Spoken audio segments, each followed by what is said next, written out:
Bueno, kayak eléctrico versus kayak a remo. A ver, Luciana, prendelo.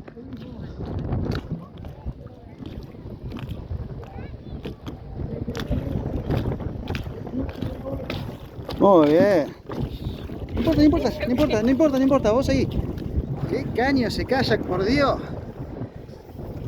Doblá, a tu derecha. Bueno, se me va la mierda. Ya tengo que empezar a remar. Tremendo.